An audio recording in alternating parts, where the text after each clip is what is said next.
So, hello mga kabangers! Welcome back to our YouTube channel, and for today's video ay panibagong tutorial na naman ang ating matututunan.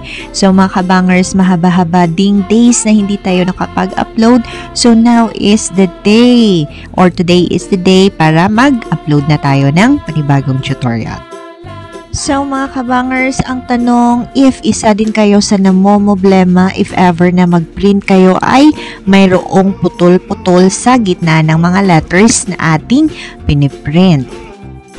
So ano pang iniintay nyo mga kabangers? Halina at panoorin ang ating video para masolusyonan na ang inyong problema, or baka ito na yung video na hinahanap nyo para makatulong sa inyong problema.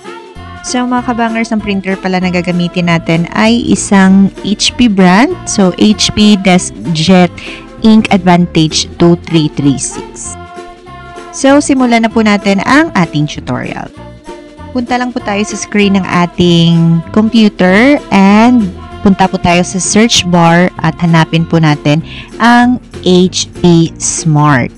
So i-click lang po natin. In here ay makikita natin kung gaano pa kadami yung ink natin. At the same time, pwede tayo dito mag-direct print or mag-scan ng ating mga documents or pictures. I-click po natin ang printer settings. Punta lang po tayo sa left side ng ating screen at then makikita natin dyan sa bandang ilalim yung tools at i-click lang po natin yung print quality tools. So, in here guys, ay meron tayo ditong dalawang pagpipilian. So, the first one is align print heads and yung pangalawa which is clean print heads.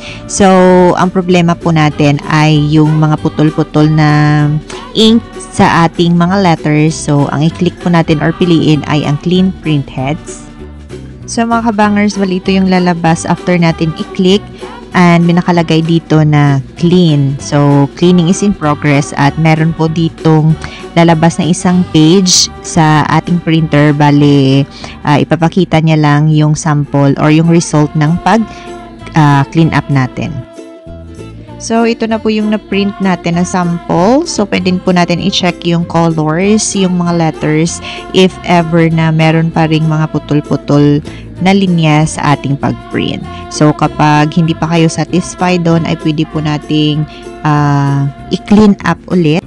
At i-click lang po natin yung second level clean para i-clean niya ulit yung printer natin. At after that ay meron ulit lalabas na sample or result ng ating print.